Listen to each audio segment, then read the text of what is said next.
अमर शहीद चंद्रशेखर आज़ाद की आज 119वीं जयंती है।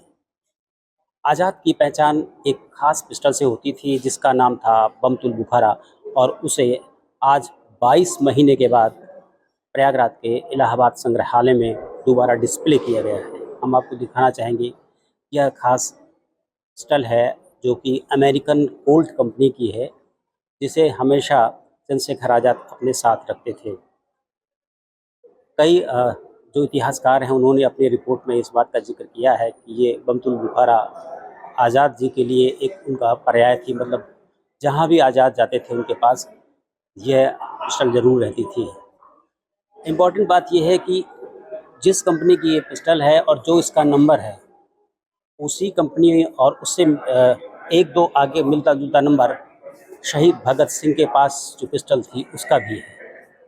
इस पिस्टल को करीब 22 महीने के बाद यहाँ पर डिस्प्ले किया गया है और सुरक्षा के पॉइंट ऑफ व्यू से इसे पहले लॉकर में रख दिया गया था। मेरे साथ इलाहाबाद विश्वविद्यालय के इतिहास विभाग के पूर्व अध्यक्ष और इतिहासकार प्रोफेसर योगेश्वर तिवारी जी हैं। सर, आज का दिन बहुत महत्वपूर्ण है। आज 119वीं जयंती है चंद्रशेखर आज़ाद जी की। उनकी पहचान इसी बमतुल बुखारा से होती है। क्या खासियत थी इस बमतुल बुखारा की जिसकी वजह से आज़ाद कहते थे कि ये मेरा सबसे अच्छा दोस्त है? बमतुल बुखारा, आज़ाद जी ने इस पिस्तौल को ये नाम दिया था। और आज़ाद जी का पिस्तौल की इस तरह का नाम देने का उनका अपना ही एक तरीका होता। वो अलग अलग कोड यूज करते थे, अलग अलग उसकी शब्दावली उसकी निर्मित करते थे, और आज़ाद पब्लिक के बीच में भी घूमते थे, लेकिन अंग्रेज कभी उन्हें पकड़ नहीं पाए क्योंकि वो भेष बदलने में माहिर थे। इसका आखिरी बार इस्तेमाल कब और कहाँ हुआ? इसका जो आखिरी वर्णन है वो गौरव, वो गर्व प्रयागराज हुई है। या आप सोचिए कि 27 फरवरी का दिन, और यहाँ पर जो उस समय कंपनी बाग कहलाता था, जो आज आज़ाद पार्क है, तो मुखबिरी हो गई।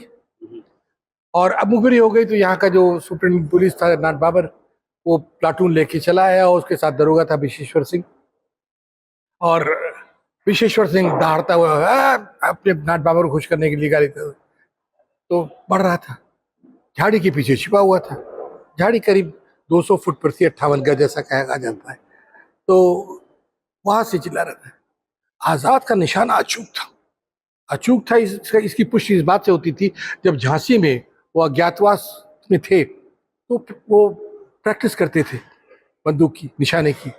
और अमावस्या की रात में उनके साथी कहते हैं कि वो चवन्नी उछालते थे और उसके बाद ऊपर बिना देखे हुए मारते थे, और टन से चवन्नी की आवाज आती थी और फिर चवन्नी दिखाई नहीं पड़ती थी। इतना अचूक निशाना था। और इसकी पुष्टि होती है यहीं प्रयागराज में कि उन्होंने जब बंदूक चलाई, गोली चलाई विशेश्वर सिंह के ऊपर, 58 गज दूर, 200 फीट करीब, छोटी सी पिस्टल है, आप देख रहे हैं। इसकी रेंज क्या हो सकती है? वो भी निशाना अचूक, वो उनके जबड़े को छींटती हुई निकल गई, नाथ बाबर के बाह से छूती हुई निकल गई।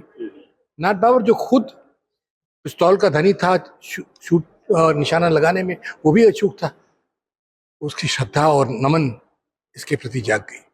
और उसके बाद जब आज़ाद जी को आज़ाद जी जब उन्होंने अंतिम गोली अपने कनपटी में मार ली और शहीद हो गए, बलिदान कर दिया अपने आप को भारत माँ के लिए, तो उसने सबसे पहले पिस्तौल अपने हाथों में ली और पिस्तौल को अपने हाथों में रख दिया। इतनी छोटी पिस्तौल, और सिपाही डर रहे थे कि साहब बंदूक नहीं, वो तोप चला रहा है।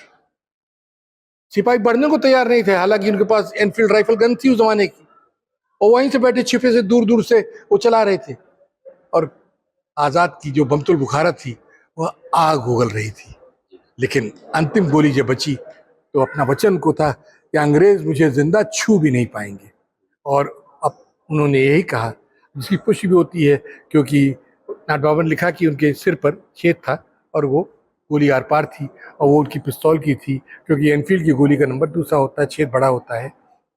तो इस तरह से इस बमतुल बुखारा का इतिहास प्रयागराज से जुड़ा हुआ है, और हमें गर्व है कि हमारे सेनानी ने इस भारत के लिए, इसको आज़ाद कराने के लिए इस बमतुल बुखारा का प्रयोग किया, जो भारत की अब इस समय वर्तमान में हमारी आन बान और शान है, और गर्व है हमें उस सेनानी पर जो इसको धारण करता था। आज़ाद की इस पिस्टल बमतुल बुखारा के कई रोचक पहलू भी हैं। हमारे साथ राजेश मिश्रा सर हैं, उनसे बात करते हैं। सबसे पहले जानना चाहेंगे ये किस कहाँ की पिस्टल थी, क्या इसके फीचर्स थे? देखिए, बमतुल बुखारा यह नाम अमर शहीद का दिया हुआ है, चंद्रशेखर आजाद का। और ये पिस्टल हमें जॉन नॉट बाबर, जो तत्कालीन सुपरिटेंडेंट ऑफ पुलिस थे यहाँ के, उनके द्वारा भारत सरकार को दी गई, और उत्तर प्रदेश सरकार के माध्यम से, जहाँ तक मुझे याद है, हेमवती नंदन बहुगुणा उस समय मुख्यमंत्री थे, और उनके प्रयास से ये इलाहाबाद संग्रहालय में आई। ये कोल्ट मेड 32.32 बोर की पिस्तौल है। इसमें जो मैगजीन लगती है वो 8 गोलियों की लगती है, और ये फायर करने के बाद इसमें से धुआं नहीं निकलता, यानी फायर किधर से हो रहा है ये सामने वाले को पता नहीं लगता। ये इस पिस्तौल की खास विशेषता है। आनंद की बात इसमें यह है कि 2 पिस्तौल, एक शहीद भगत सिंह जी की और अमर शहीद चंद्रशेखर आजाद की, दोनों ही कोल्ट पिस्टल हैं, और दोनों ही एक ही कंपनी की बनी हुई हैं, और जो रिपोर्ट्स हैं उसके हिसाब से दोनों का नंबर भी आगे पीछे का है।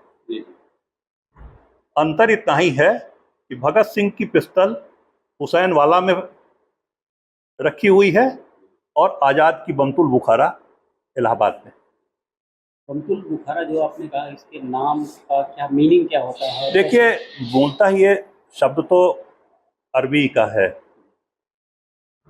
जहाँ तक मैं कल्पना कर पा रहा हूँ, मैं एग्जैक्ट नहीं कह रहा हूँ, दावा नहीं कर रहा इस बात पे, मैं जो कल्पना कर पा रहा हूँ, बमतुल बुखारा से तात्पर्य आग उगलने वाले से मतलब होता है, ऐसा मैं सोच पा रहा हूँ इसके बारे में। लेकिन वास्तविक इसका मतलब क्या है, ये तो उस विषय और भाषा के विद्वान ज़्यादा बेहतर बताएंगे। इतिहास के साथ साथ ऐसी अमूल्य चीज़ों को सजोने की भी जिम्मेदारी होती है, और उस जिम्मेदारी को निभा रहे हैं यहाँ के जो डायरेक्टर हैं। सबसे महत्वपूर्ण बात यह है कि इतने दिनों तक ये पिस्टल 22 महीने के बाद यहाँ डिस्प्ले हुई है। किस तरह से इसको संरक्षित रखते हैं? देखिए, जैसे आपने कहा कि 22 महीने के बाद डिस्प्ले हुई है, ये बात सही है। कारण इसके पीछे ये था सुरक्षा व्यवस्था। रही बात हम संग्रहालयों में जो भी कलाकृतियाँ होती हैं उसको सहेज के रखने का, हम इसको कंप्लीट अंतर्राष्ट्रीय स्तर पर हम देखते हैं, और अंतर्राष्ट्रीय स्तर के जितने भी प्रैक्टिसेस होती हैं संग्रहालय के अंदर, जितने भी सामान साजो सामान को रखने की सुरक्षा व्यवस्था के साथ हम उसको लेते हैं। क्योंकि ये पिस्टल अपने आप में ऐतिहासिक भी है और हमारे लिए सबसे ज़्यादा इम्पॉर्टेंट भी है। संग्रहालय में कई तरह की कैटेगरी के ऑब्जेक्ट्स होते हैं, चाहे C category, B category, A category, double A category, triple A category. ये पिस्टल हमारे लिए ट्रिपल ए कैटेगरी की पिस्टल है, ऐतिहासिक होने के साथ साथ। तो ये हमारा परम कर्तव्य बन जाता है कि इस तरह की जितनी भी कलाकृतियाँ हैं उनको हम हर वो मापदंडों पे उसको सुरक्षित रखें और सहेज कर रखें। ये हमारा पहला काम है। रही बात 22 महीने के बाद डिस्प्ले करने का, ये सिर्फ आज के भर के लिए डिस्प्ले हुई है। अभी भी कुछ सुरक्षा व्यवस्था को लेकर हम लोग अभी कार्य कर रहे हैं। जब वो पूरा हो जाएगा तो संभावना पूरी है कि अब जैसे भी अथॉरिटी का आज्ञा होगी, आदेश होगा, उसके हिसाब से हम इसको परमानेंट डिस्प्ले पे लाएंगे।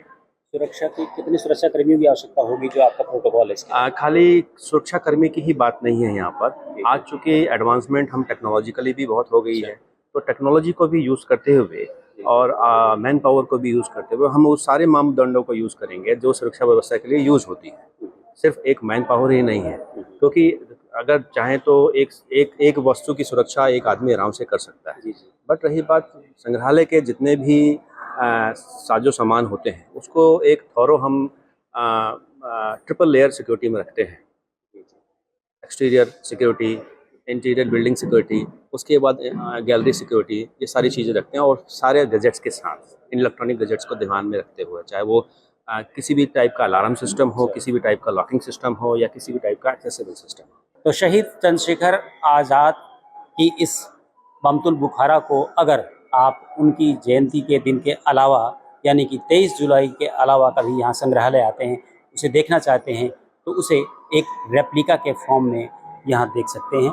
एक रेप्लिका बना हुआ है और ये वही कॉल्ट पिस्टल का रेप्लिका है जो आज प्रदर्शित किया गया है, डिस्प्ले किया गया है। संजू मैडम, उनसे बात करते हैं। मैडम, इस रेप्लिका की क्या ज़रूरत क्यों पड़ी? देखिए, चंद्रशेखर आज़ाद जी की पिस्तौल की प्रतिकृति बनाकर इस जो हमारी आज़ाद गीतिका है, जो आज़ाद जी को ही समर्पित है, उन्हीं के नाम पर इस गीतिका का नाम रखा गया। उसमें हमने इस रेप्लिका को डिस्प्ले में रखा है। और आज 23 जुलाई को एक दिन के लिए उनकी मूल जो पिस्तौल है, ओरिजिनल पिस्टल, वो आज सेंट्रल हॉल में डिस्प्ले की ही गई है। आप लोग जानते हैं, सिर्फ एक ही कारण था कि हमारे पास पर्याप्त सुरक्षा व्यवस्था नहीं थी। लेकिन ये भी एक सत्य बात है कि उस दिशा में बहुत तेज़ी से प्रयास हमारा संग्रहालय प्रशासन और ख़ासतौर से हमारे निदेशक श्री राजेश प्रसाद जी लगे हुए हैं। और जल्द ही हम इस सुरक्षा की जो हमारी व्यवस्था है उसको हम पुख्ता करेंगे और हम मूल जो पिस्तौल है उसको भी डिस्प्ले में लाने का पूरा प्रयास करेंगे। तो क्या फंड की क्राइसिस है क्या? नहीं, फंड की कोई क्राइसिस नहीं है तो सिक्योरिटी में क्या? सर। वो ये भी प्रशासनिक व्यवस्था है, तो समय हर एक मुद्दे को पास होने में थोड़ा समय लगता है। कारण क्योंकि ये केंद्र का संग्रहालय है और एक सोसाइटी के अंदर रन किया जाता है, तो इसकी चेयरमैन महामहिम है। तो हमारे पास कर्मियों की भी थोड़ी सी लिमिटेशंस हैं। तो प्रस्ताव को आगे बढ़ाते हुए, पहुंचाते हुए हमें 2 जगह से परमिशन लेनी पड़ती है। सोसाइटी से भी परमिशन लेनी पड़ती है, फिर उसके बाद आगे केंद्र सरकार से परमिशन लेनी पड़ती है, जो संस्कृति मंत्रालय है। तो इसमें थोड़ा सा समय लग जाता है। फंड का कोई ऐसा कोई वो नहीं है। तो इसके बाद जो लोग आते हैं आज के दिन आप रेप्लिका देखेंगे? हाँ sir, thank you. Dinesh Singh, TV9 UP, Prayagraj.